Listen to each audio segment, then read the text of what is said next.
Coming to you hot from the observation deck of the AirWreckRadio SportsLand. This is SportsWreck!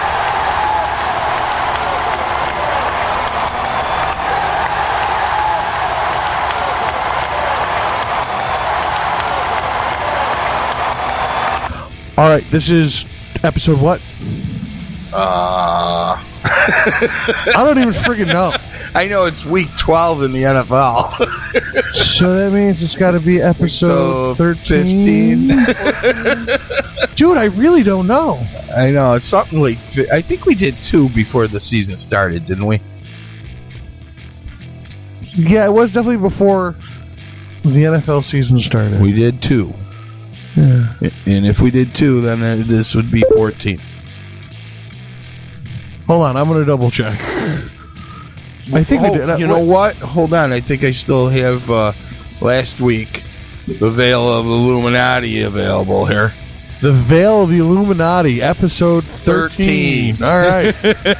Yes. So I was right, 14. Half the fun of podcasting is naming the episode. We have good titles, if not anything else. We do. That's it. That's what we have is good names and titles, and that's what we do. Jimmy was like, hey, I remember the girl, that there was a girl. Yeah, my brother Jimmy knew that story, you know. See, I knew this was going to happen. Once I turned the mics on officially, the chatter would dried up. Would just dry up because everybody was like, mic's on. So everyone's wondering why we're not just delving into our regular little bullshit story. How was your day? I know it sucked, but it wasn't as bad as mine. How was your day? Mine was rank. Okay. Well, actually, we can get into that because we're not fucking doing any sports today. Not at all. But I got a better word. Huh. Mine was Hube. Hube? Yes. Well, okay. Oh, whatever. You in a moment you'll explain that to me, but first you need to introduce our very special guest. Oh yes. Today we have with us the man, the myth, my favorite drummer, Mike Parus. Hi, boys and girls. I have no idea why I'm here. Because we told him to come. We do have something in common. Episode 13 of SportsWreck, AirWreckRadio SportsWreck. I'm Cory from AirWreckRadio. This is 14. 14, that's right. And I'm sitting across Buck. from me is Coach Buck. Usually we got a very special guest in studio, Mike. How you doing, Mike? Not too bad. Yourself, guys? Not too bad at all. You're the reason we're not doing sports. Oh, my. Yes, and thank you for the break. I didn't have to do any homework this week. It was kind of nice. You know? Yeah, just fun, conversational. You're more interesting than anything that's really going on in the sports world this week, anyways. Absolutely. That is not. That's not a lie. No, there's nothing there. I checked the headlines. Now. Our show's not very like X's and O's and numbers. It's not like we talk very, very general, broad topics, and the state of things, as I put it in the way I write things up. Right. We were talking about the state of the NFL. Stories and anecdotes. And last week we had fan mail. That was kind of interesting. Wow. Yeah. That was fun. That gave us at least a quarter hour. That was good. Thank you, Angela Shue. Hey, that was a quarter hour of material. You've gotten fan mail in your life, haven't you, Mike? Well, I've gotten fan mail. I've gotten hate mail. Well, before we get rolling on that, tell people why you might have gotten fan mail or hate mail. Because, most people who go to work at McDonald's don't get fan mail. They don't? No, you're special. I know it's hard to believe. I know, he can't believe it. You know why? His son had to try and tell him he was special, and he still didn't believe it. You know what? What I've learned from before the podcast started, before the conversation actually dried up like an old woman's vagina, Mike's a rock star. Yeah. He is. So that is far more interesting. Now people are going to go, how did I never heard of him. I don't know. That doesn't make a rock star, man. What is that doo-doo that keeps going in my ear? I don't know. I must have... that's exactly what it is. I have social media things going on. That's what it is. I got you. We have people liking comments. Nice. Such as recording night. I heart podcasting. Oh, I'm cute. That's so sweet. I am sweet. I'm a sweet boy. People don't believe it. People just think I'm a big, hairy, screaming machine. And I, drink a lot. You should have seen all of these things are true, but I am a sweet boy. You should have seen him walk in the door. He looked like he was fucking Tasmanian devil when he walked in the door today. Oh, I was ready to kill a rhino with my bare teeth, dude. I was mad. Bad news. Anyway, Mike came on the show just to shoot the shit with us. Mike's a lifelong friend. I've known him since I was, 18, 19? Something like that. It's been a couple of years. Yeah. So, how the hell did you guys meet? If he was in high school, out of high school, not going to high school? It was a dark, rainy night. And all right, well, if we're going to this road, you got to slow it down and paint the picture, baby. I'm gonna put some raindrops in the background. We'll get a slow music track. And dun, dun, dun. it was the Passage, right? Oh yeah. Yeah, definitely. And I had a bar. My favorite bar was called the Northwest Passage. Okay. And all of a sudden, this guy walked in and decided to play loud, raucous drums all night. And he was good. And I liked it. And I started talking. Can I suck your cock, please? No, but he let me unload the drums. Yeah, well, Bill spent many years unloading and loading my drums in many places, usually under threat of hurry up, the bar owner wants to go home. Yeah, unloading drums, loading the truck. It was fun. We had a good time. We got to get the hell out of here. Oh, dude, there were some places we played that were just atrocious. One place I remember, this guy that we affectionately called Sphincter. Sphincter or Sphincter? Whatever. Everybody called him something different.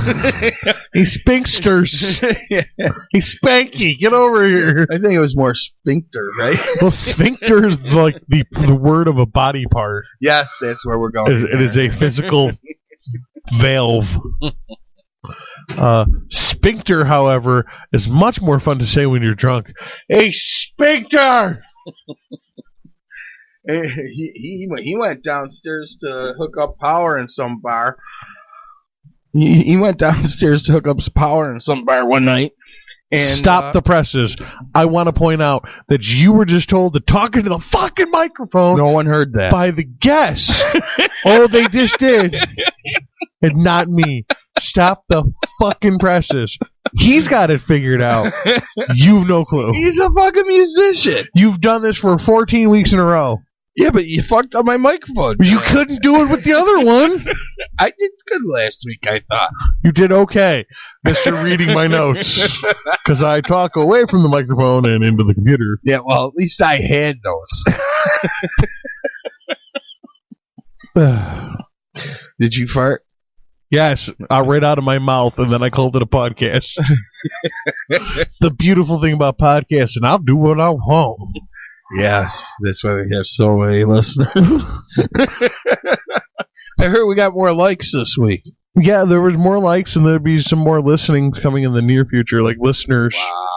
Wow. If last week's episode of AirWreckRadio was any indication of what might be coming in the future for SportsWreck. Yeah? Yeah. Nice. AirWreckRadio had some really impressive numbers last week. So I'm hoping there's a trickle-down effect. I hope he didn't lose them all by redoing an old podcast. I hope you didn't lose them all by having some guy on that nobody knows. It has nothing to do with sports. Do you think anyone knows who we are, really? I know who you are, really. Yeah, see, but it's limited, man. There's like 5 of them out there that really know us. So what? Right? 5. I would say there's 5 people that interact with the show. Yeah. I would say there's about 5. That's not necessarily the same thing. I've been listening to the same radio show for 20 fucking years. And 15. You're entertained easily, aren't you? I've run with the show as they have. I didn't even let you tell what the show is. I was just being a jerk. I'm not going to because you're an asswipe. Yeah. But I forgot even where I was fucking going with it. Oh, I've never once wrote them on a message board or called them or texted them or never. I've never ever. And I'm such a radio nerd. I've never called. You kidding? When I was a kid, I used to call and request music. Yeah, but I would thought you'd enter a contest or something. Oh, I've been on the radio. I've been in studio before, but I've never actually called. Really? In for anything or entered a contest. I called a sports show once. The guy didn't like my opinion. He hung up on me. Yeah, that'll happen. Hey, you been on the radio? I've been on the radio a few times. Yeah? Mostly the old WCMF homegrown show with, God rest his soul, Uncle Roger as the host. Oh, yeah, man. Roger was kind enough to spotlight several different bands that I had played with over the years, and including the band U.S. Rocks, which was on the third homegrown album, and he actually used the song that we did, Feelin' Fine, as the background music for the local music calendar on CMF for a number of years after. Yeah, quite a few, if I remember correctly. They were using that like 3-4 years ago. I don't think quite a few. I think they're still using it. Forever. Because I used to listen to Roger as a kid in bed. And I listened to Dave during the day. I used to listen to radio. During the day at work, I got Dave Kane on, and I think they still use it. Wow. I hate to admit I'm not really a CMF listener lately. Neither am I. It's the same format for the last 20 years. Right. I listen to it because this is where I work. That's what we advertise on, so that's what's played in the store, I'm not. I'm out of the music demographic. I love all the music. I was raised on it, but I'm out of the music demographic, and I don't really listen to music radio. If I feel like music, I have Pandora and iHeartRadio and an iPod. On the radio, I listen to podcasts and I listen to talk radio. Yeah, see, I listen to talk radio. I listen to sports talk radio. And that's about it on the radio. But when I was a kid, I used to listen to Raj every night. Oh, yeah. For as late as I could stay up. Because sometimes when I was a kid, I got to go to school. There were a couple times that we were sitting in the studio. I was there a couple times when he was on the air. We went up to visit him, hung out with him for a while. He was a cool cat, man. He was a real cool dude. Yeah, buddy. He's definitely one of the voices that are in my head. Yeah, when I think radio. Yeah. I just can't believe it, man. That Feelin' Fine song. Wow, that's a long time they've been using that. I'm pretty sure. Cool. I mean, they did at least within 10 years ago. I knew that I'm pretty sure they were still using that. So yeah, it was 10 years. That's pretty good. And the thing about it was, I remember when you guys that's the last time I listened to CMF live at the time, and I remember the little scuffle because there were no vocals. It was an instrumental, and the singer didn't have anything to do, and he wasn't being showcased, But it was always one of my favorite tunes. It really was. It's a real upbeat kind of feeling fine kind of tune. Yeah. Yeah, it's just, it's a pick me up, get you going kind of thing. It's kind of hard not to be in a good mood when you listen to it. But that's my opinion. No, you're right, man. It's definitely. And I also have to let you know that that was actually the very first take that was done in PCI Recording Studio. Really? When we did the recording project to submit to Homegrown. Oh, no shit. Nailed it. Yep. We tried two other takes after that and went with the first take. No shit. That's funny because did you know that you nailed it?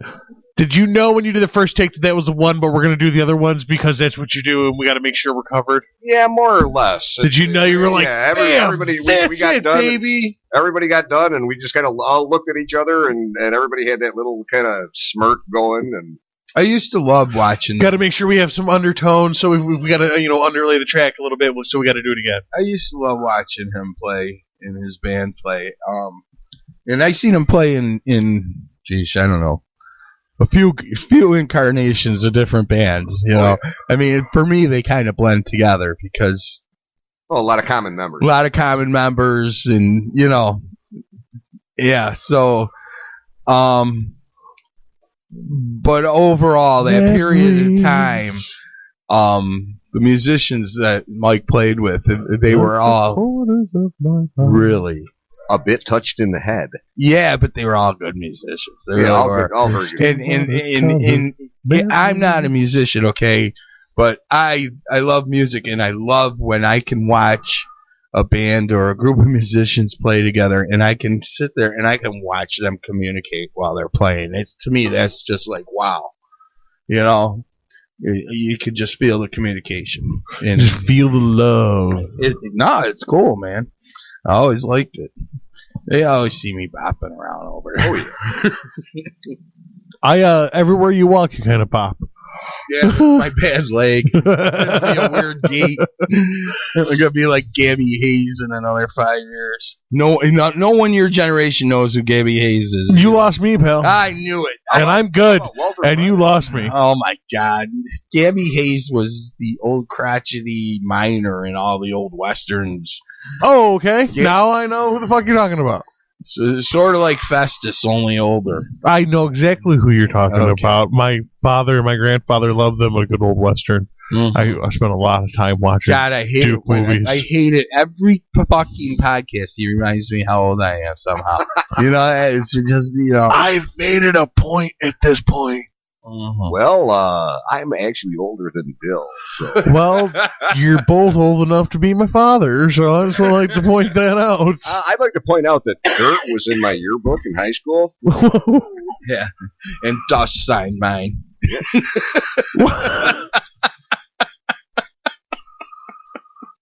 All right, I demand proof. That's just the long and short of it. I demand proof. I want to see this. I want you to lay it in front of me so I can take pictures and put it on the internet. You sound like Father Serrato at Aquinas in 1977. Holy crap. All right. No. Gentlemen, open your books, please. Mr. Bloor, conjugate the noun. Bueller. Mr. Bloor. What is that bag? Nothing. Mr. Bloor. It looks like brownies in that bag. Oh, this guy, you told me this story before. Keep telling the story, because the listeners haven't heard it before, and it's a good story. Nothing. Did you bring brownies to my class? You got to do the voice, yeah. Did you bring brownies to my class? Better. Yeah. Did you bring enough to share with everybody? No. Let me have your brownies, Mr. Bloor. Okay. Mr. Bloor. And then he proceeded to eat my fucking brownies while he taught Latin class. Motherfucker, those are $200 brownies. Dude, in the 40 minutes left of class, he ate half of them. Oh my God. I was selling them for $2 a bar. He ate about 12 bars. At the end of the day, as I was trying to run out to catch my bus and get out of there and figure out how I was going to explain to my buddy Mark how I lost half the brownies, he catches me. I don't even think. I think we'll figure out how to come up with the $25. He catches me. This is wonderful. He catches me at the door. And Mr. Bloor, don't bring any more brownies to school tomorrow. I'm not going to see you for 48 hours.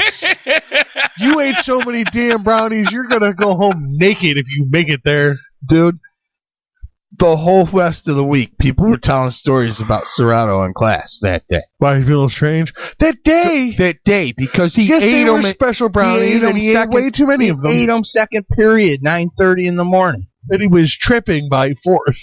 And we didn't get out until 3. People had stories about Serrato in the front of the room all week. Yeah. It was your fault, Mr. Bloor. Yeah. Mr. Bloor. Yeah, I flunked Latin, too. I couldn't even see. I'm a public school kid.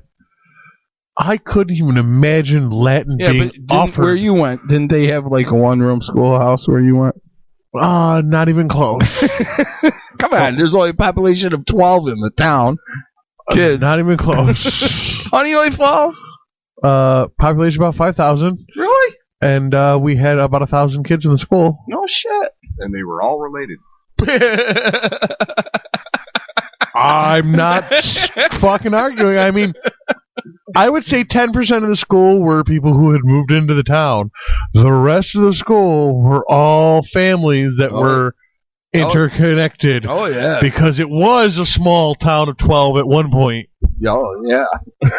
Right before we moved there, it kind of blew up, and then it's been blowing up because people figured it out. They found it. Why? What lives there? I mean, is there any work out there? No, it's just a quiet town with a good school and some nice backdropping. It's kind of rural with still having civilization amenities.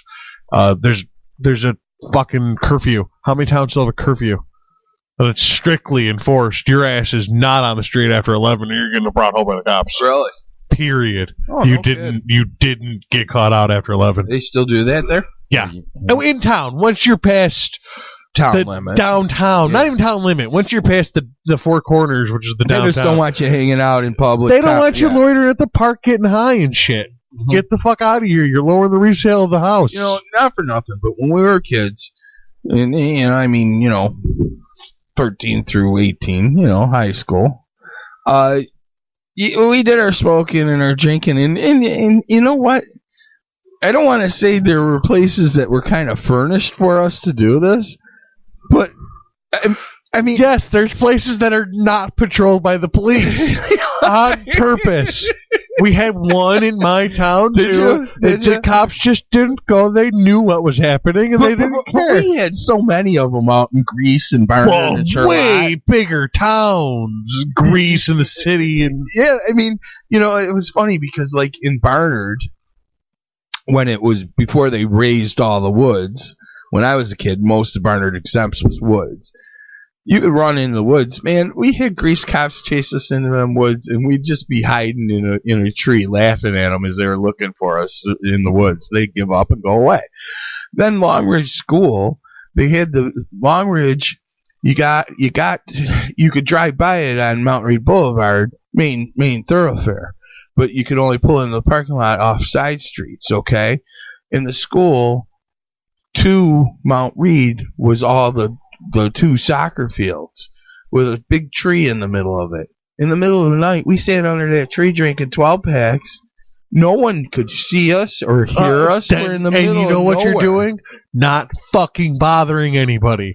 And that's exactly how I like my teenagers. Yeah. Not fucking bothering anybody or anything. They're not breaking shit. They're not robbing people. They're not gripping. You're getting drunk under a tree like a good fucking teenager should. We had Black Bridge down Bennington towards the cemetery, towards the river. We had Turning Point Park at the river. I mean, we had bonfires, 300 kids and barrels of beer out there. No problems. It was a different age back then, Bill. Yeah. The best part of my life was that my buddy's dad bought a house with a barn, and he was just like, there you go, guys. He had no interest in the barn. He was a trucker. He was barely there. It's all yours, boys. Nice. And we were like, we have a fucking barn. I know. That's how it was when we had the after hours place, man. It was fucking just a... Yeah, we bought a pool table and dartboards and fucking, we bought a sweet stereo system. I mean, it was just a fucking old shed, an old smokehouse actually, and we converted it into a fucking little bar, and fucking we had after hours parties, had bikers there and strippers there, everything. It was great as a kid, man. We just used to, it was 2 stories. We'd have great parties, and fucking just every night we'd just go upstairs and sit on the balcony outside the back and fucking get high, and just stare at the fucking stars with zero light pollution, reduced light pollution. You have to go above a certain amount of feet now to get above the light pollution. Just fucking You guys ridiculous. are a bad influence on me. I never went to parties. I never had fun. I never did anything illegal or immoral. Huh. See, he was too busy banging on drums. Well, at least he's got a talent to show for. He does. What's your talent? Obviously, it's not talking into a microphone. Me neither. So he's got a talent to show for. What we have is a headache,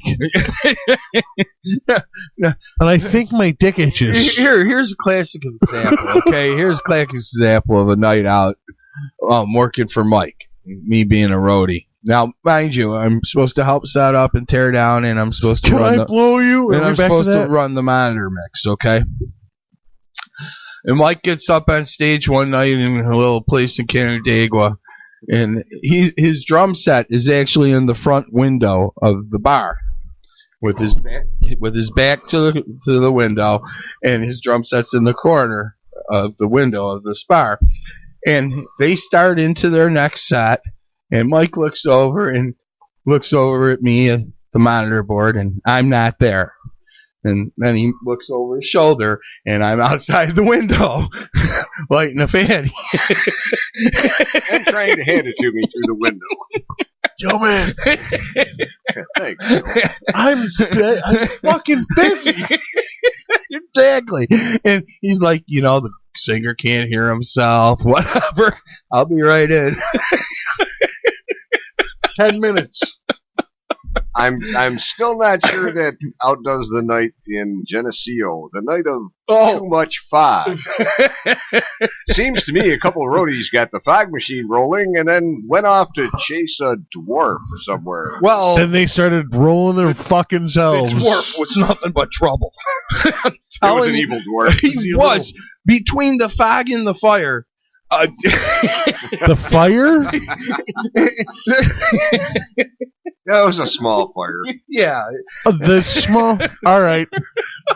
We played a bar called it was a restaurant and bar called the Statesman in Geneseo. College and town. when we got out there, Great name for a bar. Sorry. Yeah. that's quite a Statesman's a good name for a bar. Sorry, I'm sorry. That's quite a When we got out there, we found out that they had just refinished the dance floors, and we actually had to take our shoes off to walk across it to carry equipment to the stage. Better than that, the patrons had to take their shoes off to dance on it that night. So as we proceeded with our set, we figured we would wow the crowd and set off a flash pot in the first song and really catch everybody's attention. Unfortunately, our our light man Dave missed his cue for the flash pot. And he waited, and in between the first and second set, while on break, he poured a little bit more flash powder in the flash pots. Because he forgot. And then, in the second set, of course, he missed his cue. Again. And in the break in between second and third set, he poured a little bit more powder. How fucked up was Dave? Well, let's put it on a scale of 1 to bejesus, where was Dave? I'm pretty sure he knew bejesus. I could see him. He intentionally missed his cue in the third set, and in between the third set and the encore, went and dumped the rest of the bottle of flash powder into the flash pots. We started out with a song that had a guitar intro, and when the entire band came in, the flash pots went off. And there was a concussion and a heat wave. I couldn't honestly tell if anybody else on the stage was still alive, let alone playing. There's been an explosion! As the smoke started to clear, I saw the bass player Chris jumping around like a madman in front of my drum set, and I was like, "Wow, he's really getting." Oh no, he's not getting into it. He's trying to put the floor out. The floor was on fire. I'm still playing drums. Yes. Is anybody else alive? Exactly. Boy. Oh, the good old days. And as far as the fog went, we got to back up because we got one F. It was weird. The fog machine would not shut off. It was weird. Yes. What the fuck's wrong with this thing? Dude, I unplugged it. It was still putting out. He's looking at me. Dude, I got no idea. Al's looking at me, and I'm holding the plug in my hand, and I'm holding the machine in my hand, and it's still pumping up fog. Maybe it's got stuff left in it. When it came time for I don't know that night, there was so much fog on the stage that when they switched what lights were on, it made my cymbals look like they were moving. I was like, well, which ones do I hit? I hope this is a cool effect for the crowd. Yeah. Dude. Okay, I don't know if you understand this, but smoke is just supposed to make everything look very gentle. Yeah. Dude, it's just very visually appealing. There's pictures, they look mind-blowing. Oh, they look awesome. It's like London fog in color, man. I mean, they're just silhouettes of people across the dance floor. It's just fog. Well, fuck them. Yeah, no. Think about the band. It's just, it's just a visually appealing effect. Oh, there is actually one really I think good that's picture. the night I had to spend sleeping next to that piranha, too. Yeah. Piranha the fish. Yeah. Yes, our singer Bob had Gonna ask a stupid question here. Was it in a tank? Yes, thank God. But, All right. But they go. The singer who now? our singer Bob. Bob. God rest his soul, too. Bob, I miss So you, we've got Bob, Dave, Bill, Mike, Al, Al. Chris, Eric, No, John. that wasn't that night. Or Now I know. It was Johnny G, Johnny Chris, G, Bob, and myself. Johnny G, Bob, and yourself. Now I know why you guys are so good at coming up with band names.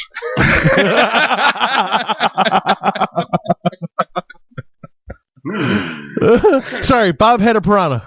Yes, Bob had a piranha. Bob had a piranha. So we get back to Bob's place after the show because he lived in Geneseo, and Fuck yeah, Bob, we're crashing at your house. he's like, dude, you can have the recliner. I get in this recliner, I kick back, and it was broke. So when I kicked back, it flipped to the right, so I was like at a right angle. And there's this fish tank with a piranha in it. At least Bob didn't try to get you to pet the little fishy. Just dip your dick in there. Let's see what happens. Yeah. No, Oh, you're Italian. It'd eat the hair first. Wow. It'd probably die. maybe. You couldn't find it, man. I'm a grower, not a shower. That was both a little dick joke and a hairy Italian joke. Yeah. And it fell flat on its fucking face. It's because you just don't know how to deliver. I really wish I had the soundboard that I want so that I could have doctor it and make it seem good. No, so I could just car crash myself. Boom. Wow. Because that's garbage. Once we get sponsors, you'll be able to start living your dreams like that. Yeah, well, keep saying things positive. I just did. Good. Keep it up. Once you get sponsors, Good numbers, man. We're getting good numbers. good numbers. We're getting good Are you numbers. getting liked? Like, I'm not even lying. We had a little dip, and I was like, uh-oh. Fuck. Yeah, They're onto us. They figured out that we don't know what the fuck we're doing. yeah, but you tell them that every show. Well, Yeah, but I'm thinking they'll just think, oh, they're just kidding. We're not kidding. But you know what they say? If you can't dazzle them with brilliance, baffle them with bullshit. that's Right, dude. You part of your problem with your numbers was you weren't counting YouTube. that's the problem for this show. Nobody, and I mean nobody, listens to the big show on YouTube. It's too long. Show. Yeah, it's a too long show. for that. It's much more of a podcast in your headphones. Yeah. It was a 2.5 hour show last week. Really? Yeah. Damn. This week. Whatever. Yeah. Long show. What the hell do you two have to say for that long? Long show. Well, that one's all full of production value. I've got music and production. Then that takes probably, out of a 2.5 hour show, I'd probably got 15 to 20 minutes worth of music and production. Do you really? Yeah, that's just That's cool. because we have breaks. So I play a song out. I have a piece of production or two in between, and then I play a song in. We move on. So, Mike, what you think of our bad intro? Oh, it was a wonderful bad intro. Listen, I want you to know, just the music came stock. The applause and all that stuff, and my horrible announcer voice. Well, That I was would all- like you to remember, Corey. Yes, even you can now have a voice just like mine. Send $5 to Columbia School for Broadcasting, School for Sleazy Broadcasters. You've got to update that because it is way more than $5 now. Not for my school. Not if you make checks payable to Coach Buck. Listen, if you could actually make me do that, you would be worth way more than $5. Why, thank you. He could But probably. now I'm only worth $5. Is that So you're the one who set the price tag. I'm the one negotiating for a price. You know what I mean? No. Here's the deal. For $5, he'll teach you how to talk like that. But he'll do it for $50. Oh, don't worry. I'm going to extort something out of him. I'll teach you more words. There are words to be said, and I shall instruct you on them. Mike, what was the worst show you ever did? The worst show you ever did. I don't mean the worst show you played necessarily. I mean the show where you got back after that show and said, if I have to do one of them again, I ain't doing it.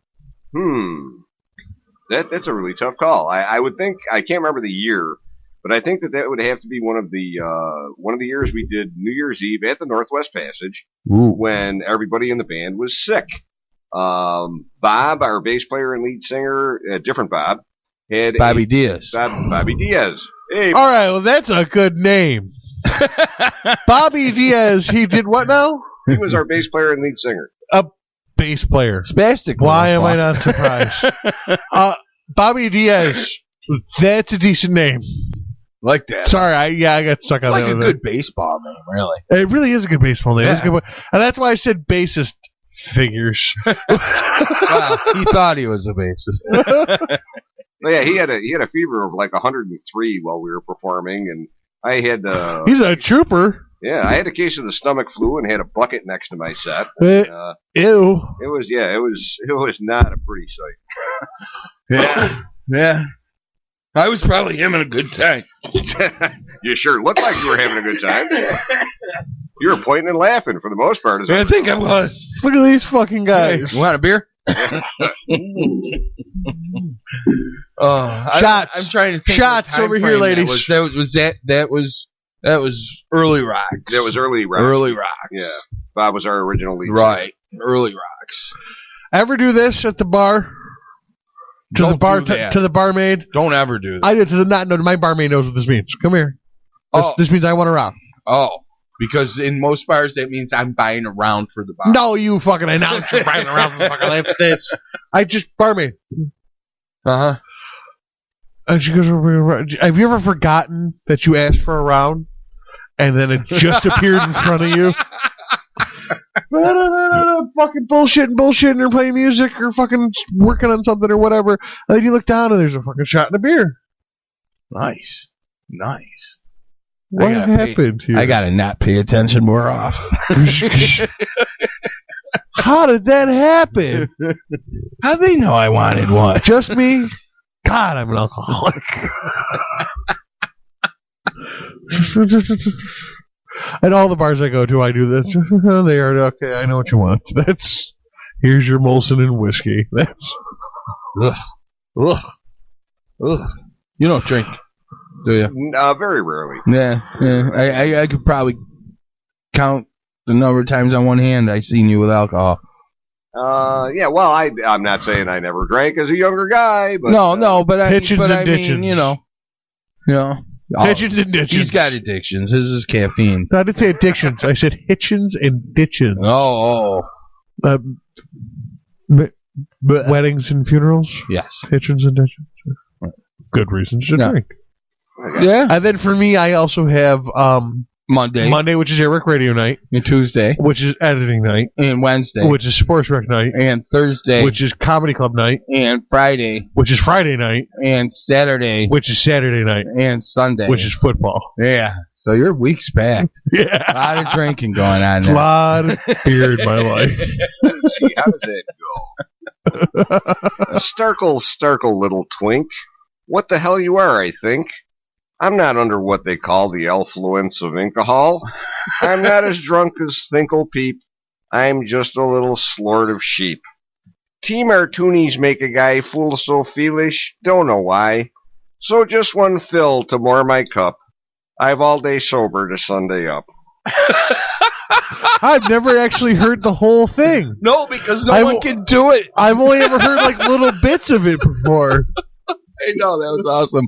That's actually from Foster Brooks, internationally known comedian of the old day who was from Rochester.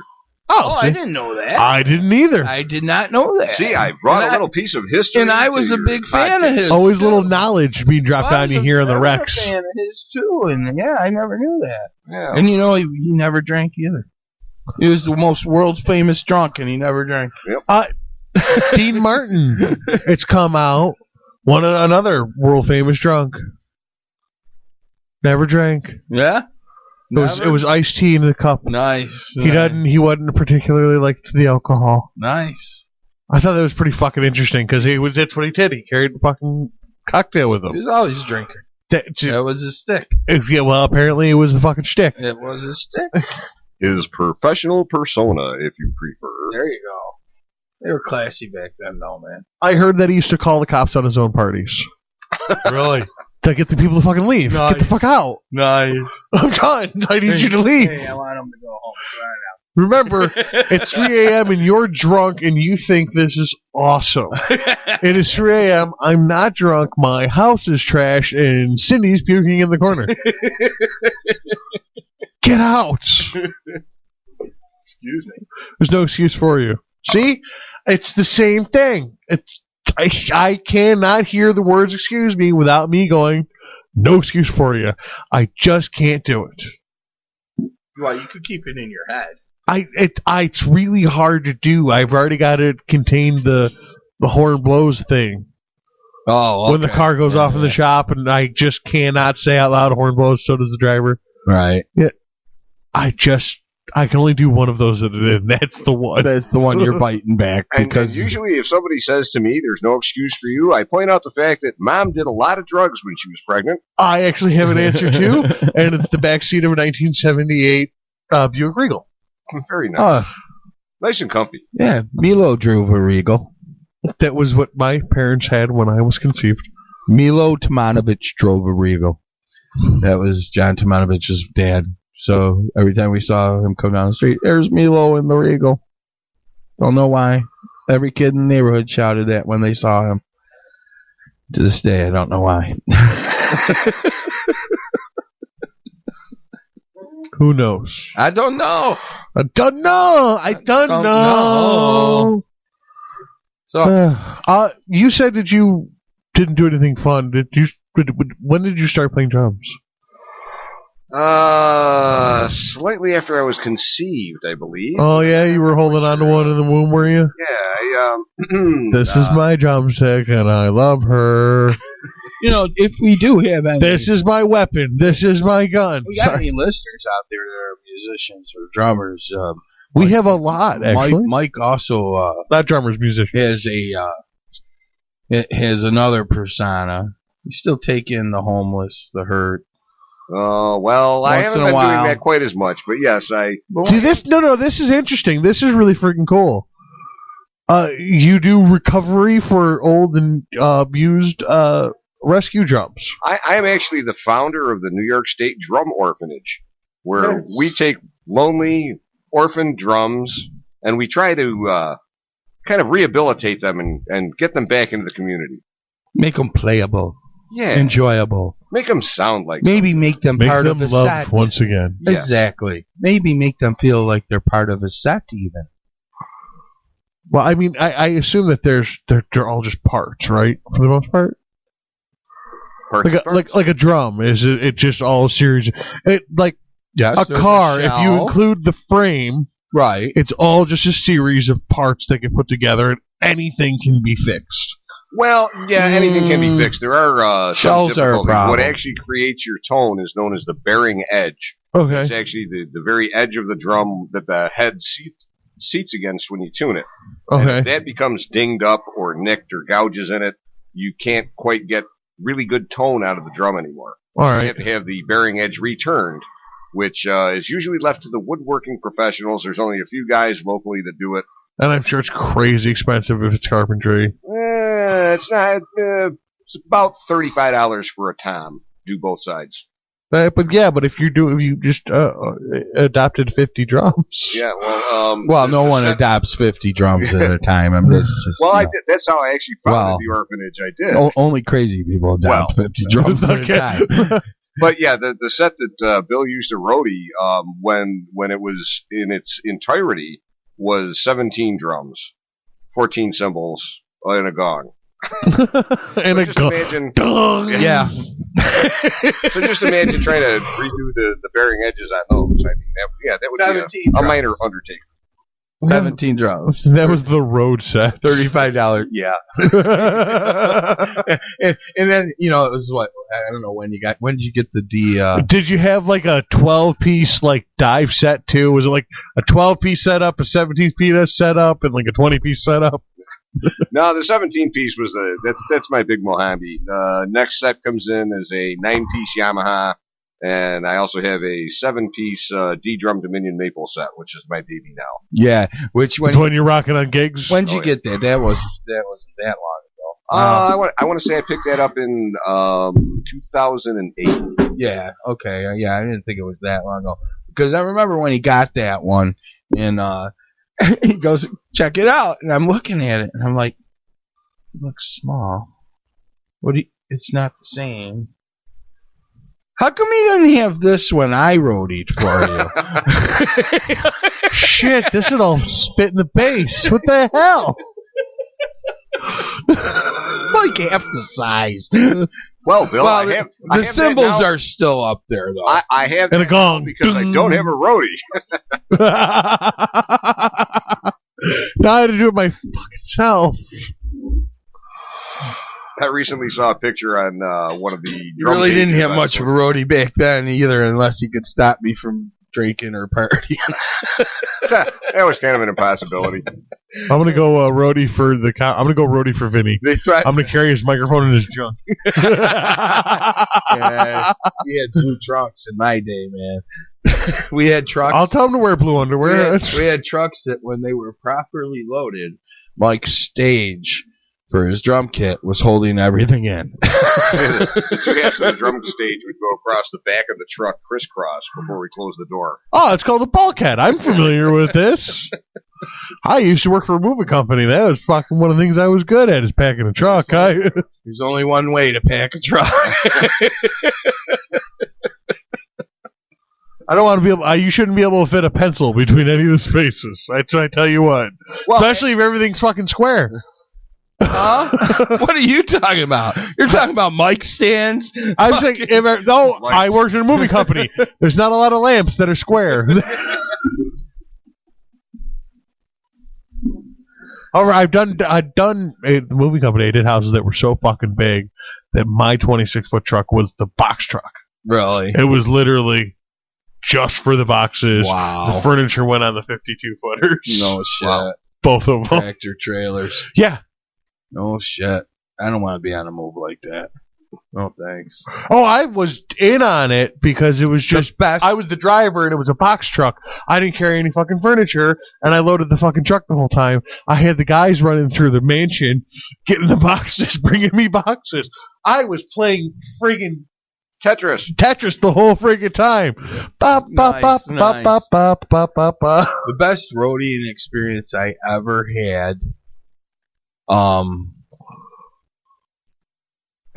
shouldn't say the best, but the easiest and definitely the most profitable experience I ever had was when I first got divorced and I was single again. I ran into an old neighborhood friend, Dave Strieber, who was bartending at this bar I used to hang out at.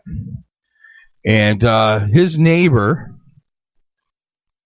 was part of the union that does all the big shows in the area. And they were getting ready to do the Stones in Buffalo. And he knew I could drive a forklift. And he hired me for 4 days' work.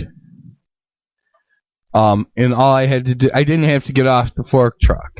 If there wasn't something for me to move, I just stood there. But all I had to do was massage his ball pit, that little gap between the balls and the thigh. All I had to do was massage that. He always breaks off into his gayness. He can't help himself. You guys are a bad influence on him. It's just what I think about him. He has this, he just wants to get me in a booth at work. You bring it out of me. See, every time you're around, you make me have funny feelings. I know, because you're a funny guy. Stirrings in my pants. In my pants. So anyway, so I got paid union scale, which basically for the 10 hours a day, 4 10-hour days, $85 an hour. What? I'm sorry. What now? 4 10-hour days. I'm sorry. Yeah. $85 an hour. I'm sorry. I like the. I heard the. I've done the 4 10-hour. I've done the 5 10-hour. I mean, I didn't understand that last part. I didn't. The $85 an hour. Yeah, that was the one. What times 10? The times 850. 4. The $850 an hour. Yes, I made $3,500 for 4 days work, and all I did was drive a fork truck from semis to the staging area where they were setting up the stage, because that's all I was hauling was scaffolding and shit. Very nice. Yeah, and I could have had tickets to the show, but I actually had to go home because I had Joe that weekend. So I went Thursday and Friday, went home for Joe for the weekend, and then I went back Monday and Tuesday and tore it down. I made $3,500. Very nice. Yeah. That was incredible. I would. I wanted to go on the road with the guy. I did, and it just, I couldn't do it at the time. But yeah, it would have been fucking phenomenal. I mean, I make like an eighth of that. So, dude, you think I make that kind of money? I don't make that kind of money. I was like, the only way I was going to make that kind of money is if I signed on with them. The only way I'm going to make that kind of money is if I fucking break the law. You know what I'm saying? Yeah, but you'll only make it once. Yeah. Well, see, I have to start selling drugs because if I start hooking, I'll end up owing people money. Yeah. Oh, yeah. So listen, I'm sorry. I got to say, I had to go to social services today. So my friend Lindsay is driving me down there, and she's not really familiar with the city, and she's like, okay, how do we get there from here? I got to give her directions, and she's kind of, so I'm trying to give her the easiest route. So we end up going down. We were in Spencerport. Don't give exact directions. But anyway, we end up going downtown, and she goes, so this is such and such road. Where are all the hookers? Oh, you can name that road. Like, I just didn't want you to take a left on St. Paul. No. Because I know you and your trucking ass, you have a tendency to explain the route. No, you could just say Lyle Avenue. I don't give a fuck. Yeah, no, so we're cutting down Lyle Is it bad? They said this is where the hookers are. I'm like, well, you can say Lyle. Shit. And she's like, so where are all the hookers? And I go, well, it just turned into Lyle from Spencerport Road. Wait till we get down past Mount Reed, and I'll point them out to you. Nigga, Glide Street. Starts at Glide. Sure enough, we're not at the library, and there's one in the corner, and I go, there's one, and she's like, oh, she's not as bad looking as I thought she'd be. And I'm cracking up. And so we get down a little further. She goes, is that one? And I'm like, no, I think she's waiting for the bus. I don't know. You can't tell because that's the shtick. I'm waiting on a bus. I'm waiting on a phone call. The lady is 50, I'm waiting on a phone call from my daddy. Years old and had 3 Macy's bags in her hands. I think she was waiting for the bus. She's probably waiting for the bus. You're probably waiting for the bus. So that was kind of interesting. Is it a 6-foot black girl in a blonde wig? Well, you had most of that right. No, but we had a 6-foot white Daddy. woman. We saw a 6-foot white woman with 6-inch stiletto boots and ripped fishnet stockings and a big scar on her face. Bitch got cut. Dude, I'm talking Clint Eastwood style Josie Wales scar down her face. Because that bitch got cut. That bitch done fucked with the wrong Latin broads is what happened there. That was a pack of angry Latina broads. Latina broads? Latina broads. You gotta watch them Latinas, man. They tear you up. That's why I don't fuck with Latina broads, man. They'd kill you. Exactly. You'd have sex with one and you'd be dead. I don't even want to risk it. They might try to kill me. People that text you when they know you're making a podcast.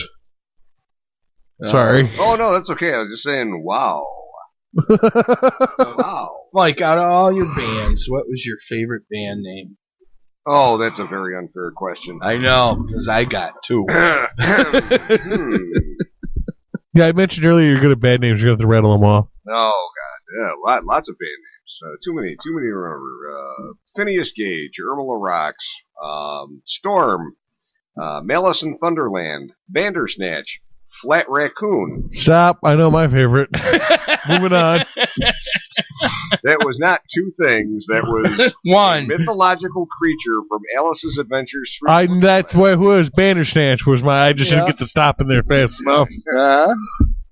Yeah. Beware the Bandersnatch. That's it, baby. What's that? They're very creative names. I always liked them. Bandersnatch is clearly my favorite. Malice in Thunderland is pretty goddamn good too. I think. Yeah, they rock. High speed on ice. Would you say Flying Raccoon? What was that? Flat Raccoon. Flat Raccoon. We were actually performing as the band Clockwork, and we were at the Penny Arcade. And, I know a Clockman. What's that? I know a Clockman. No, this was Clockwork.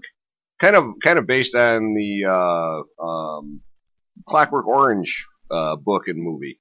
But our lead singer, Bob, was at the front of the stage, speaking in the Queen's best English, and somebody in the crowd was heckling him and told him that he sounded like an animal being road-killed. So without missing a beat, Bob made the announcement that from that point forward, we would be known as Flat Raccoon. And the crowd laughed and laughed and laughed. And then we played rock and roll music. Because that's what they did. The peasants rejoiced. And the peasants rejoiced. And there was much happiness in the land. Well, at least in the bar that night. Throughout the entire land, the people rejoiced with heavenly gaze. Mike, yeah, for there will be Flat Raccoon, yes. Yes, and you don't have to scrape it up yourself. We will serve it to you live on stage. And one of the best parts was, rather than spending a lot of money on advertising, we could just go down to the Southern Tier and collect roadkill, and then shave the date we were going to be in the bar in their hair and tack them to the wall. Promotional. Knowledge you get right now, what you got is people that printed off a bunch of posters at Kinko's that say, appearing... : and then they write it in my hand and give it to the bar owner. Nice. So they can advertise for a week before they get there. And I'm saying that and I'm making fun of them, but I don't have the funds to make flyers for AirWreckRadio or SportsWreck. Well, someday you'll get lots of sponsors. We're going to have lots and lots of sponsors, and we'll have lots and lots of cash. But cash on hand. We'll make it rain in this motherfucker. I've also heard it's very hard to hand things out over the internet, though. It's got to burn.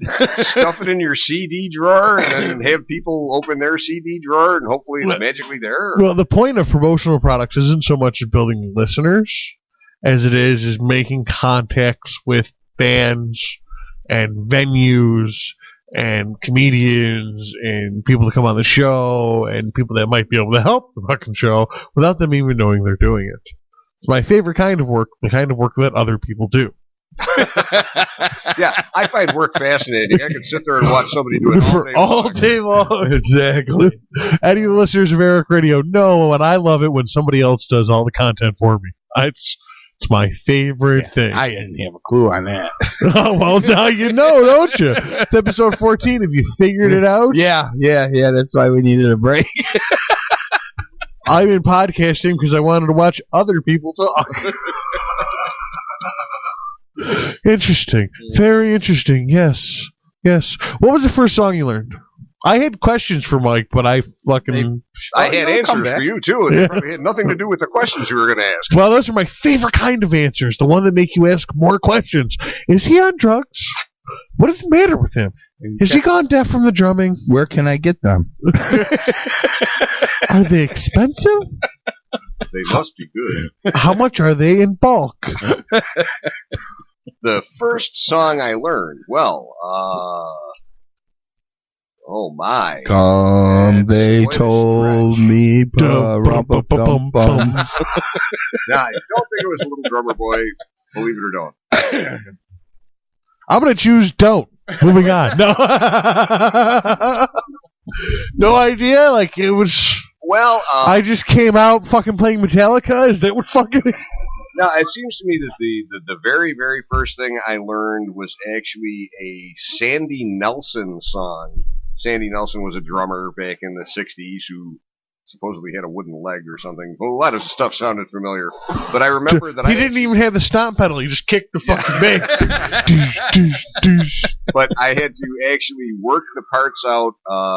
Like I could figure out what his right hand was doing, but I couldn't get the body division or coordination to play all the parts at once.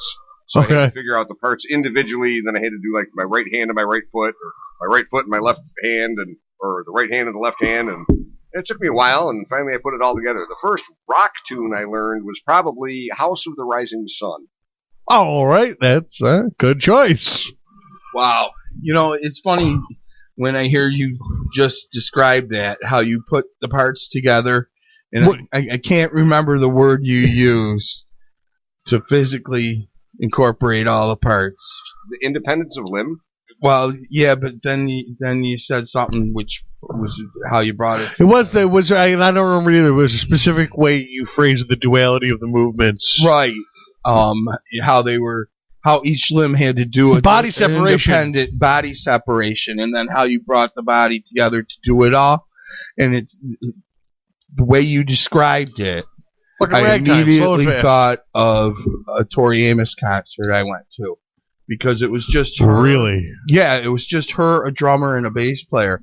And the second song in, my brother turned to me and goes, "My vagina is dry. This drummer is Do you have incredible. I can't believe he's doing things independently that he's doing, because it's just like, how can your mind make this hand do this and this one do this and your feet are, because it was complicated music, you know, it wasn't, 4/4 time or anything. I mean, he was all over the place, and not even close, man. No, I can't. Yeah. So, and that was always, my thing. I could never figure out how you guys do that. I mean, I can't pick my nose and then do something with my other hand. I can't chew bubble gum and walk at the same time. That I've got down, but I've been trying to teach you that for a while now. I thought you'd pick up. Yeah, some of the world-class guys these days have incredible independence of limb. If you check out Terry Bozzio sometimes. Yeah, he's sick. Incredible. There are times where he actually He's got more drums than you. I'm sorry? He's got more drums than you. Yes, I know. Does he have more money? Well, then we've discovered the reason why he has more drums. Yes. Because not only does he have more money, he has somebody else to fucking take care of it. He's also one of the musicians that, like, musician, played for Zappa. Does 7 chimes does that count as 7 individual pieces? If you got triangles, ding ding ding ding ding. Is that?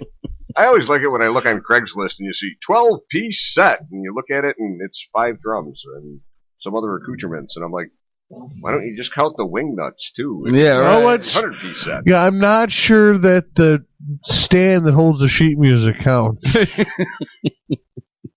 The stool does, though. The stool. I'm sorry, that is a drummer's throne. A drummer's throne. Just like my title. I have a title at work. I have a fucking title. And it involves the word manager, and I just can't. It makes me puke. What are you? The lot manager.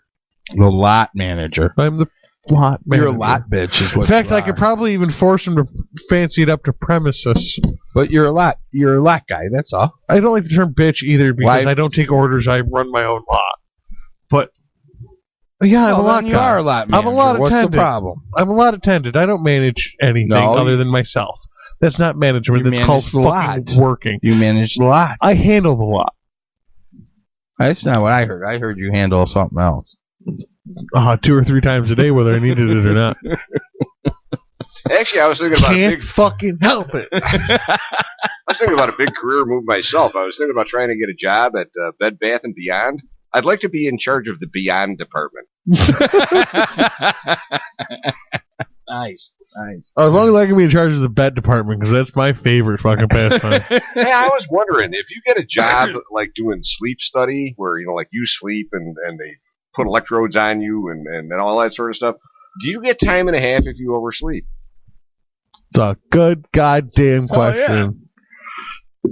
I gotta get a job like that. Yeah, you and me both, brother. That's right into the conversation is why don't sheep shrink in the rain? They don't? No, Bill, believe it or not, they stay the same size. I shrivel in the rain. Listen, I think this is the third time we've referenced your penis in one podcast. I thought you wanted more. I would like to pull it out.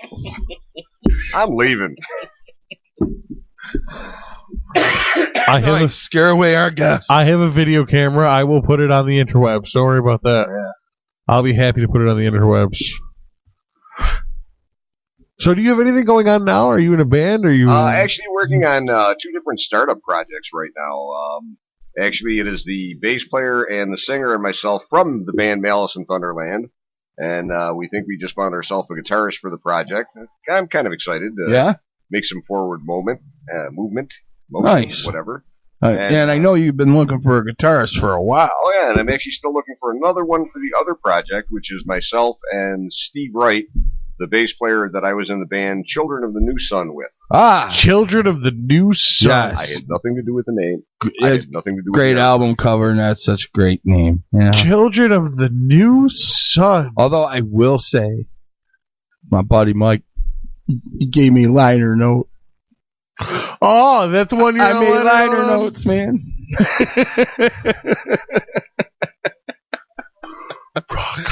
Yeah. Billy Ballore, Mr. Ballore. Hello, Mr. Ballore. Yes, Father Serrato. Would you like to be on the liner notes, Mr. Ballore? Hell yeah, man. Everyone wanted their name on liner notes. Fucking when we were rock kids. And roll. Maybe Mr. not Ballore. your generation, because everything's digitalized and you don't buy anything anymore. We don't even read. I mean, there's digital versions. We don't even read it. Yeah, that's what I mean. Half my music library doesn't even come with it. That was it. You read the liner notes, see who's doing what, who while you were listening to the record. Yeah. Yeah. Who produced it? Who's running the show here? CDs barely even include a packet anymore. Like when I was a kid, at least the CD used to have the liner notes and it'd have all the lyrics from the fucking songs and so a bunch of artwork and it was all glossy and.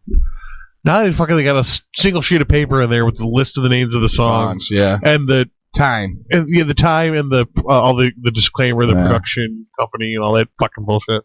You open up a video game that you buy, it is all sorts of full of shit to read. Everyone's getting their name on it there, but nobody ever does. You fucking open it, you pull the disc out, you fucking shove it in the thing, you close the box, and you fucking play your video game. But they know their names on it, exactly, right, Mike? Right.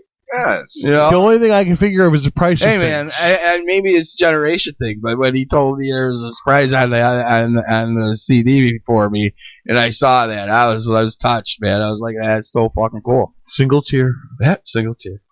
Maybe it's a generational thing because what a CDs because that's what I had. I was paying $20, $25, $30 as a kid for certain CDs. Now they're $10 fucking. I never paid more than $5 for a CD. I always bought them used. Video games are probably the same thing though. Like that, you get all that shit because you paid $60 fucking for that box. Yeah. So here's a bunch of shit to make you feel like we didn't rob you. Yeah, I don't know. I don't know how artists make any money. Well, actually, I do. The only real musicians that make any money make it from touring. Yeah, well, that's where they make their good money. No one makes any money off album sales anymore. And what you're hoping for is to get your song in a movie or in a really popular commercial. Right, and that'll pay bank for a long time. Unless you're a heavy heavy clouded musician and have a lot of clout. You know what they're doing? You know what a lot of guys are making money on right now? Donation-based music. They produce the music themselves. They release it on their own websites and MP3 forms. No discs. Right. No vinyls, no nothing. All digital, and it's free. You can have it. Donate to the cause. I mean, there's a donate button. Feel free if you want to. 50 cents to 500, whatever you want to do. And these guys make fucking bank. Yeah. Because even if you don't have $20 for a new CD, whatever, you got $5, you got $1, you got 50 cents, whatever. You get a whole album for fucking free. But the people are willing to pay. And also, you get like YouTube. YouTube will pay you if you get views. Like if you're like a million view per release thing, YouTube will fucking pay you part of the advertising that goes on your page. Right. Which I don't know. I miss the tactileness of. I don't necessarily miss vinyl. I liked CD. Okay, because you liked having a thing. Yeah, I agree with you because I didn't have the same thing with music, but I do for the video games. Because now you can just download them over the internet onto your console.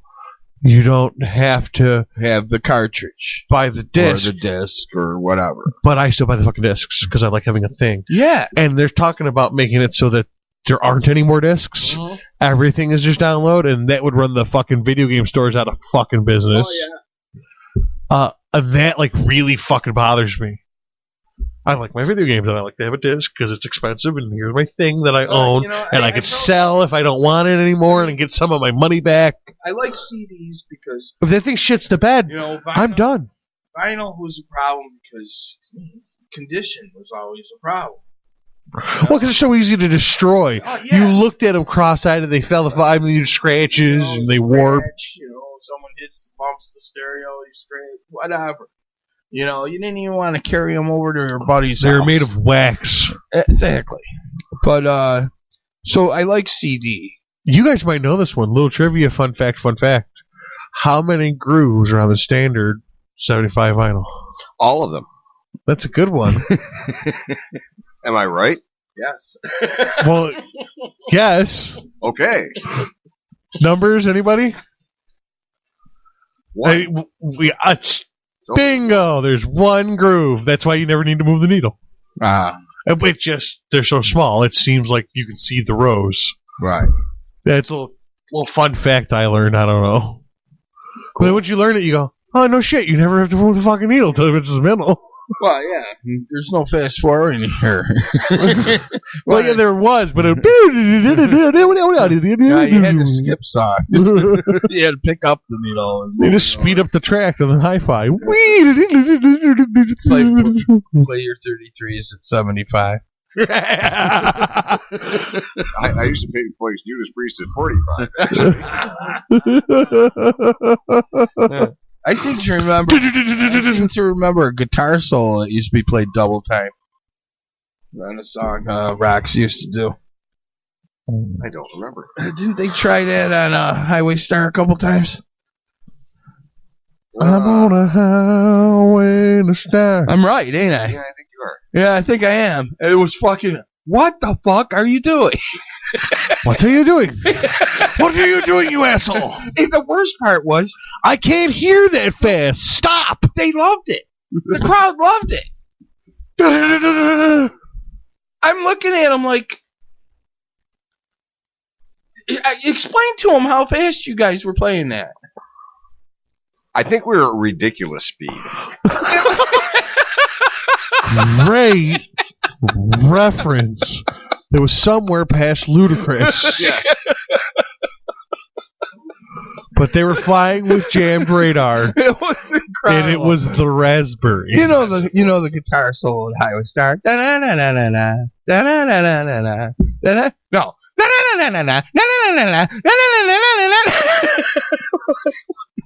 That's what happens when you're a caffeine addict. You're drunk in the crowd, bouncing the arms up. I know this song. I remember being tired 1 minute into it. No, the next day kids are going home playing the song going, it doesn't sound right.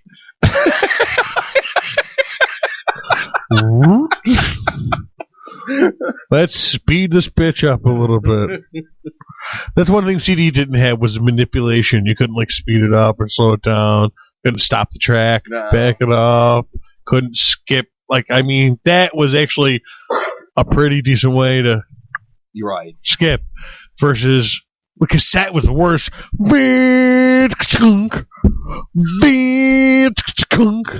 I think 8 tracks were the worst. Yeah, we had 8 tracks. Okay, because you even cut off in the middle. You should go back, song. didn't you? They cut 8 tracks off in the middle of a song. Yeah, to switch tracks. Yeah. What the fuck? Actually, some of the CD decks that they have now, I spent a number of years as a mobile DJ, and they have some pretty impressive CD decks now that you can actually scratch with. And well, yeah, I'm sure on the professional end there's some really stuff. I was thinking more consumer-based shit. Like DJ, like bar mitzvahs and weddings and parties. Primarily custom weddings and corporate events. How do you get into that? Actually, like, what's the upstart involved in that? Because, listen, I need a fucking side job here. I got to figure out how to make some fucking money. You got to invest a lot of money, but you ain't gonna be making a lot for a while. I need to do something. I need to figure something out. Mm-hmm. Tell him. Go ahead, Poop. Bust his bubble. What's that? Tell them what it costs to get started. Well, it's like, what's the upstart involved in that? Well, actually, the very first few jobs that we actually did with home gear. Of course, our home gear is like normal people's gear on steroids, but yeah, we did first few jobs using home stereo gear with large speakers and fairly powerful amplifiers, and we just kept rolling everything we made back over in new gear. The price tag can become very weighty. Of course, these days now everything is. I was going to say, nowadays you need a good laptop and a decent mixer and speakers. I mean, in his day, he had to have all the music. He had to have all the discs. I just have to license it. I can have access to every song in the fucking world for about $1,000 a year for licensing for both big companies. You have. You can use about 1 million different artists' music for about $1,000 for radio rights for an operation our size. Very nice. It's not too fucking bad. No, it's not too fucking our first bad. $1,000 will. But imagine how long it would take you to listen to all those songs to decide the ones you want. You watch. It's the hard drive of hits, baby. Play. Pretty. You just leave it up to iTunes and shuffle. Dink. I have 1 million song library. I mean, everything from polka to African music. Like, didn't you used to have an African drum? Is there a racist joke in here? Because I can smell one. No, you always smell one. But no, I thought, didn't you? Fuck, there's a joke in here. You had one weird drum. I thought it was an African drum. I know. No, it's actually, I have a couple of Chifu tack head toms, which are actually That's vintage. The ones I'm thinking of. Yeah, vintage with painted heads. Right. Calfskin heads with hand-painted, one has a rooster, one has a dragon. Catskin heads? Catskin. Oh, this is a catskin. I was like, creepy! Cool. No, not cat. I want you to get a picture of a cat sitting on it. Well, that'd be easy. I'm sure cats like drums. I'm sure they do. Actually, what gets me is when we order like Oriental takeout at my house, or excuse me, to be politically correct, I believe that would be referred to as Asian food. Yeah, Orientals are rug. Asians are people. When it's delivered, they usually bring it in a small box, and as soon as I take the food out, my cat jumps in there. It's like, the cardboard box that the other shit comes in? Yeah. Yeah, well, that makes sense. A cat's like a box, and this one smells like delicious. And it's warm. Pork. Yeah, and it's warm. Yeah. But shrimp or whatever the hell you like. Cats. It is a little creepy because I'm about to eat your cousin. Listen, Hendrix. I'm not kidding you. When I was in Denver, every time we went to or we drove by a Chinese restaurant, there was an animal hospital within a block. I'm not exaggerating. We were all commenting on it. I'm not hung up on things. I don't get hung up on things. You could tell me that, like, here is proof. Boom! All Chinese food is cat. Cats are delicious. Yeah, baby. I mean, I don't want to go on a cat killing spree. We could just keep it to the Chinese food. Right. But cats are delicious. That's what it was. Yeah, I hear you. That shit they put in the pork fried rice ain't pork. I ain't never seen purple pork before. Those little dried squares of meat that are like purple. Oh, that is not pork. It's not pork. I don't care what you call it. That I don't think's cat. The chicken might look like cat. But that shit, okay, that's dog. How the hell did we degrade into this? Oh, you should see some of our conversations. We don't know where they That's what happens when you're not really doing like a format. You're just talking. You get into all sorts of stupid shit. It's just sometimes they're just more fun to do than they are to listen to, and that's not my fucking problem. Yeah. We've done our part. I'm on the fun side of it, so but we do like it if someone listens. That's why we appreciate when we get likes and highs and fan mail and stuff like that. We like flounder. A flounder. What? Fan mail from some flounder. Again, it's probably an age thing. That's from Rocky and Bullwinkle. Oh, okay. Damn it. Yeah, get your father down here, will you? No, he'd have no idea either. No idea. It was TV reference. He has no fucking clue. Yeah, well, no. He has no idea. Bet you get Larry's gold key reference.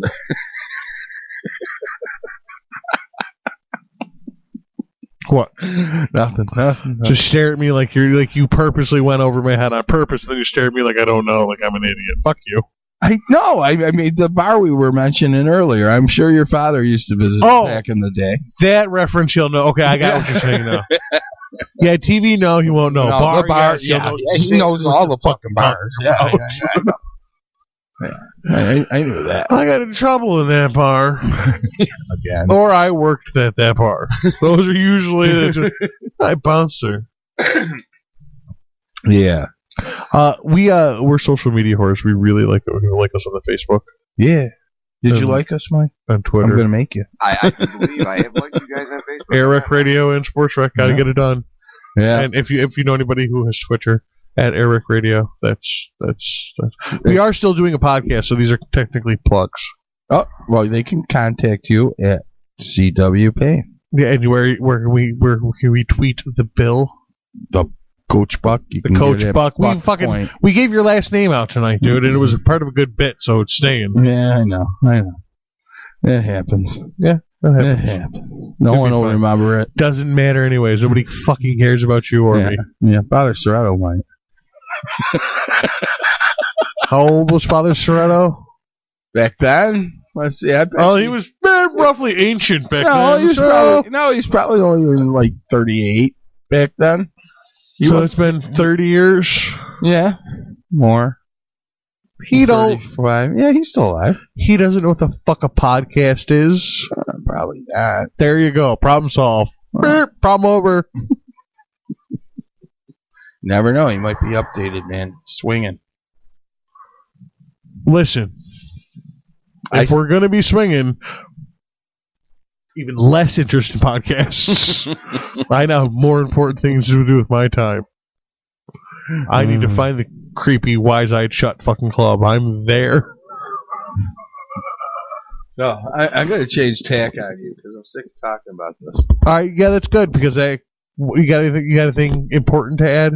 Yeah, I was going to ask Mike about the show that I wasn't actually at, but the show where your white man scared all the deaf people.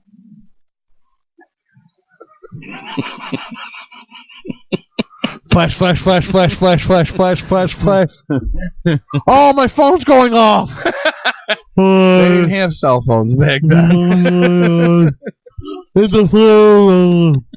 Well, I'm not sure which one you're actually talking about, Bill. There was he's just staring at him fucking blankly. Are you fucking stupid? Because I don't know what the fuck you're talking about. No, he knows. The quad. No, he knows. He's staring at you blankly. No, he doesn't know. The column of flame. Just tell him the story. Yeah, tell me the story. No, he knows the story. I just know of the story. Tell me the story. Tell him the story. I'll listen. Tell me the story that you know best to your abilities. Heard the story. Because saying random keywords at a person's face on the podcast is fucking great. Unless, of course, that person doesn't take the bait. So, fucking talk into your mic and tell us the story so that we can wrap this atrocity up. I don't even know which band it was, except Gil was in the band, right? A band that our guest was in. No, I said Gil. But Mike was in it, too. Well, that makes it slightly relevant, at least. Thank you. Thank you very much. And they were doing a concert at the Quad at the local college here, School for the Deaf. Which my first question was, why were you doing a concert for the School for the Deaf? Mike told me, well, they had an interpreter on the side of the stage. Cory, what's that look for? Hey, man, you can't make this up. I'm sorry. They did a concert for the School for the Deaf.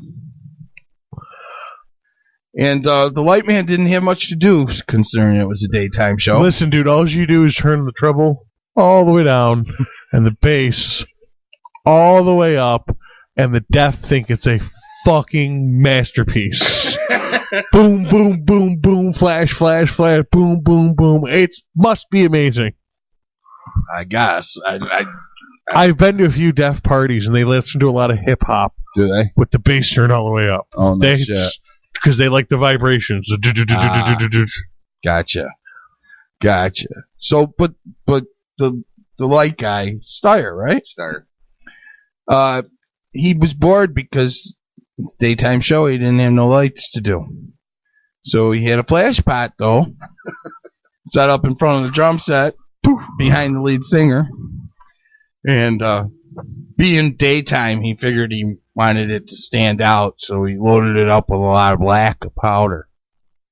Not flash powder, black powder. Gun fuck powder.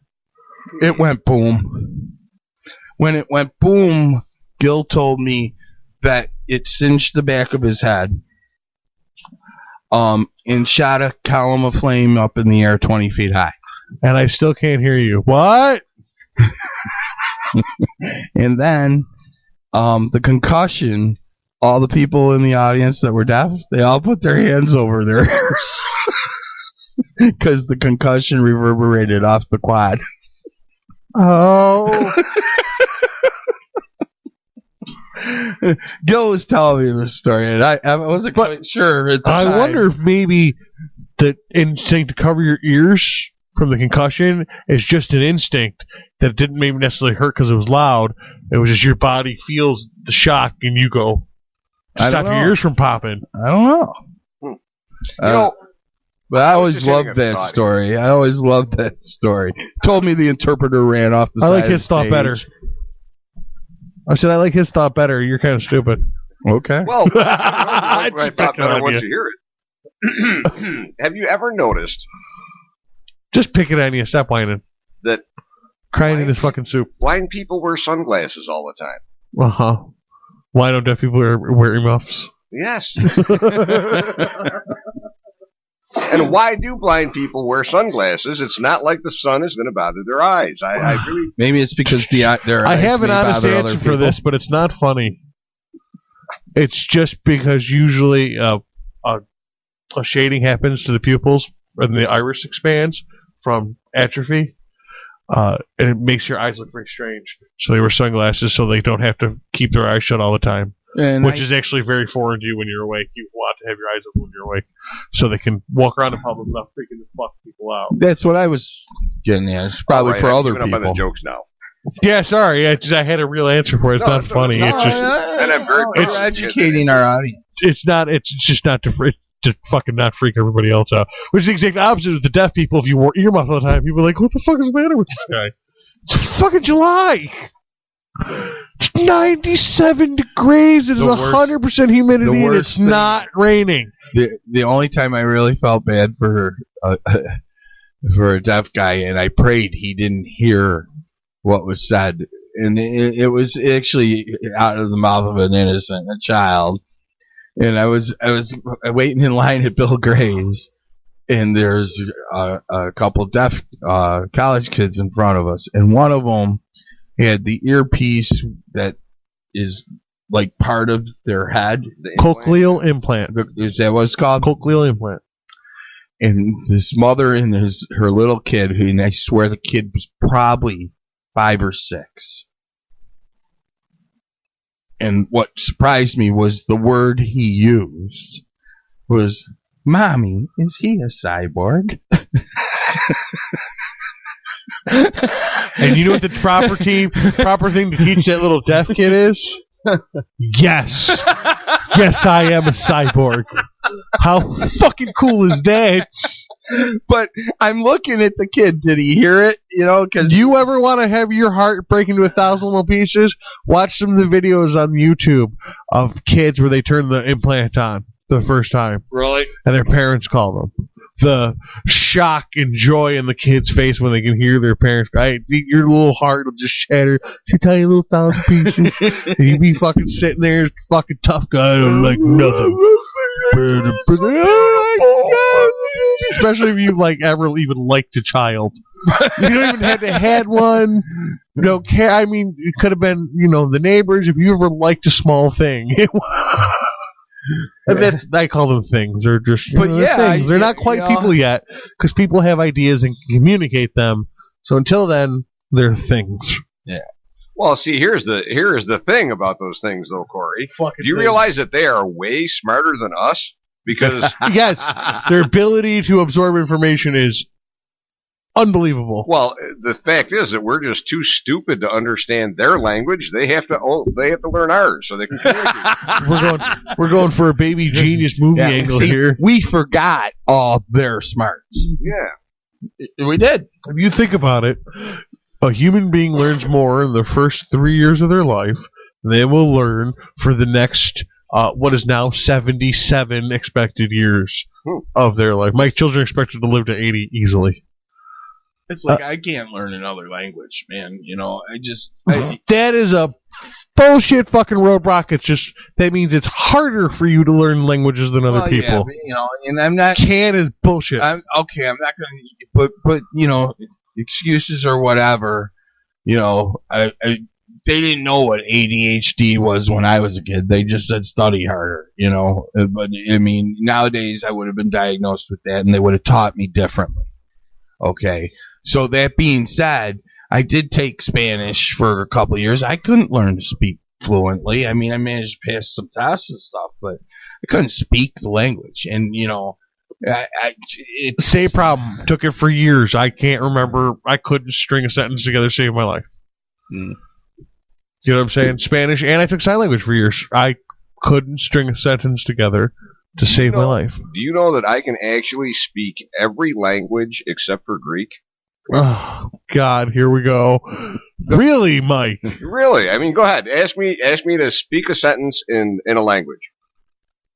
Any language you would like. Romanian. I'm sorry, that's Greek to me. Could you pick another language, please? See, I knew it was coming. Actually, I don't know where I picked them up from, but I actually do know a number of phrases in a number of different languages. It really. See, that means you probably have a natural ear for languages. It'd probably be easy for you to learn one if you wanted to. Possibly. It'll be a good ear for music, maybe a good ear for languages. It's an audio thing. Yeah, maybe. Have you just randomly picked up phrases and you have no idea how you remember whole sentences? I'm thinking it probably is just something that sticks here with you. Because I took years of formal classes of 2 languages and I can't remember jack shit from either of them, and it was before I altered my mood. Really? That was back when I was clean. Yeah. They have sign language in kindergarten. Oh, okay. I was just trying to figure it out. Motherfucker, I didn't turn into a bastard until I was about 18. Really? Yeah, I was a good late kid. bloomer? I was a good kid. Come on, man, I know your dad. How could that happen? Then I was like 18, and I was like, you know what? It's time to get crazy. Dude, and you waited a long time. I did not get to all my questions for you, but that's okay, because I'll just have you in again sometime if you'd like. Oh, that'd be great. And I'm fucking at a loss for words, actually, because we've just run. But it's time to fucking end this abortion. Uh-oh. So thank you for joining us on SportsWreck with Cory and Coach Buck and our special guest, Mike. Thanks, Boot. Came in to come and hang out and talk about his bands and his music and a bunch of shit that we didn't mean to talk about, but we did anyways. My pleasure. Thank you for listening to us here on SportsWreck, and make sure you check us out on the Facebook, the Twitter, and of course, AirWreckRadio.com. And most importantly, well, maybe not most importantly, But as importantly, make sure you check out ROCpodcasts.com, ran by the gangsta Vincenzo Paulino, my comedian friend. Don't make him send anybody over. Who's running the family when it comes to the Rochester podcast family. Yeah. He's running it. He's the fucking boss. He's the Don. He's the fucking boss, and he tells you what the fuck to do. Fucking get it like I'm a pod person now. Yeah, what? Am I a pod person now? You're not quite a pod person now, but just keep it up, and you will be replaced by a replica. I promise you that. But until that time, stay available. And check out all the rest of the fine podcasting choices that you have on ROCpodcast.com. I mean, they have everything from geek talk, comedy, sports, real. Like, we got a bunch of real radio guys, like, actually have access to real production equipment and production banks. I'm so fucking jealous. And check out AirWreckRadio.com. You got some local bands on there and stuff like that. So. AirWreckRadio.com is a fucking, like, I suck at being a webmaster. Yeah, you do. I suck. It's so much fucking work on top of I have a 40-hour-a-week job with kids. You know what I'm saying? And I have the content, I have the shows to do, plus production. Oh, god damn it. It's just so much work. Imagine if you had to come up with the content for it, too. Oh, my god. Somebody, like, if I didn't have somebody else doing the work for me. Thank you for joining us on SportsWreck. Say goodnight to the people, bud. Good night, everybody. Thanks for listening.